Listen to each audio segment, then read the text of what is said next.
What if I told you that your favorite stories, the ones that really truly got under your skin and changed how you see the world, weren't just entertainment? What if they were actually a kind of technology? A secret curriculum for humanity, getting us ready for whatever's coming next.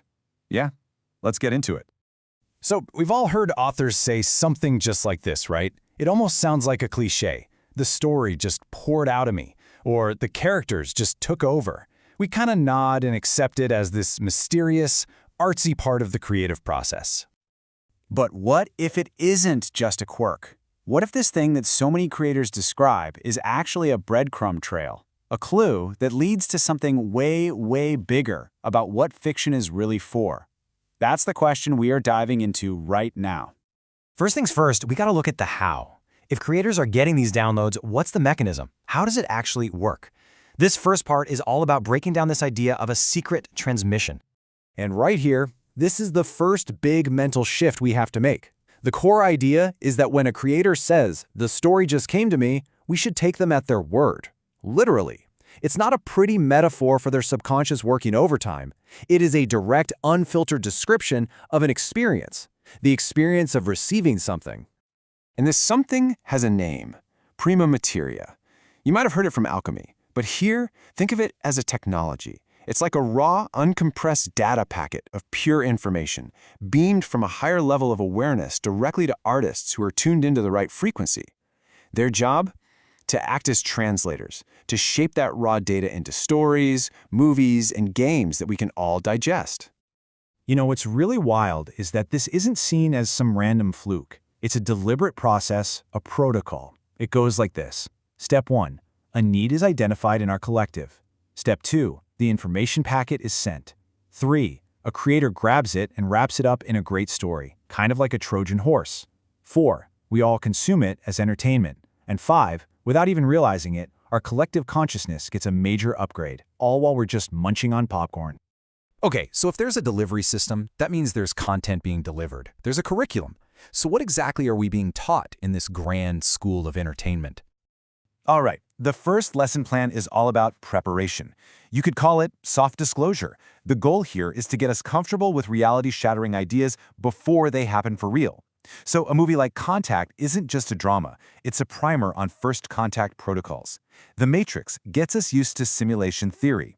The point is, when these things actually happen, we don't completely lose it because we have a mental file for it. We've seen the movie before. Protocol 2 kicks it up a notch. This is where stories become literally technology manuals. The idea here is that some of those cool superpowers in fiction are actually training guides for our own dormant abilities. I mean, think about the litany against fear from Dune. People use that for real. Why? Because it works. It's a legitimate consciousness technique, a piece of mental software hidden in plain sight inside a sci-fi epic. Then the lessons get really personal. This is archetypal activation. Have you ever felt this deep, almost weirdly intense connection to a character? Like, on some level, you are them? Well, this model says that's totally by design. Characters like Neo from The Matrix or Paul Atreides from Dune act as activation codes for archetypes buried deep inside our own consciousness. It's not about discovering something new, it's about remembering who you are. And of course, no curriculum is complete without some warnings. Dystopian futures like 1984 or The Handmaid's Tale aren't predictions of what will happen, they're simulations of what could happen. They are detailed, flashing red lights showing us the timelines we desperately need to avoid. They're course correction for our entire society. Okay, I get it. This is a big, fascinating theory, but it's also pretty out there. So where's the proof? Is there any actual evidence? Well, the argument is that the evidence is all around us, hiding in plain sight. And this gets us to what you could call the synchronicity problem, which is a real headache for any normal explanation of creativity. How is it possible that multiple creators with zero contact with each other suddenly come up with almost identical, super specific ideas all at the same time? I mean, just look at the year 1999. You get The Matrix, The 13th Floor, and Existence, all released within months of each other. And they're all about the exact same core concept. Our reality is a simulation. That's not just a coincidence, that's a pattern, a very loud one.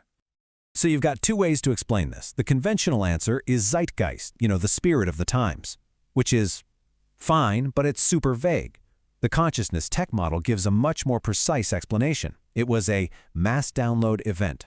The same core idea was broadcast out, and multiple creators, multiple channels, all picked it up. It's a built-in redundancy to make sure the message absolutely gets through. And when you zoom out, you realize it's not just about 1999. The same core themes show up again and again and again. Simulation reality, hidden human potential, time being flexible, consciousness continuing after death. It's like there's a recurring syllabus. These are the required courses for humanity right now. So this leads us to the biggest question of all. Why? If this is all real, if humanity is being put through this massive, hidden curriculum, what for? What's the final exam? What are we all being prepared for? And here's where a sense of urgency kicks in. Just look at the timeline. The frequency of these themes has been accelerating like crazy. For centuries, you'd only find these ideas in rare, mystical texts. Then, in the 50s, sci-fi starts to bubble up. By the 80s, it explodes. And now, it's literally everywhere. It's saturated our culture. An acceleration like that implies we're getting close to some kind of event horizon. So why the big rush? There are a few possibilities on the table. Maybe we really are getting close to open contact, and this is to prevent mass panic. Or maybe humanity itself is on the verge of a huge evolutionary leap in consciousness.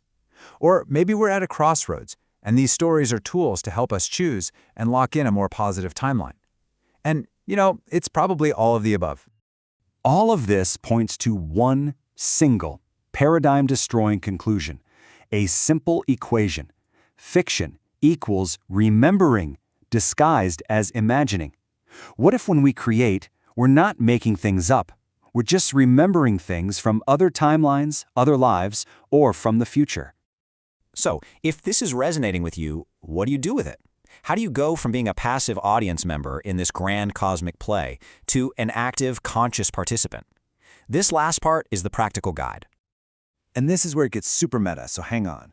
The idea is that this information itself, this whole concept that fiction is a transmission, is also part of the transmission. The very fact that you are hearing these words right now is not an accident. You're part of the pattern that is waking up to itself. So here it is, the user manual. If you're a creator, it's about setting the intention to be a clear channel. But for everyone else, the job is to become a conscious consumer. Pay close attention to the stories that grab you by the soul. Ask yourself why they resonate so deeply. And then, here's the key, don't just consume the story, integrate its lessons. Actually try the techniques. That's how you go from just being a receiver to being a broadcaster in your own right. And this brings us to the final thought, the one that can change your relationship with every story you will ever experience from now on. What if the truth was never hidden? What if it's been right here in front of us the whole time? The story was always true, we just had to call it fiction so that we could handle it.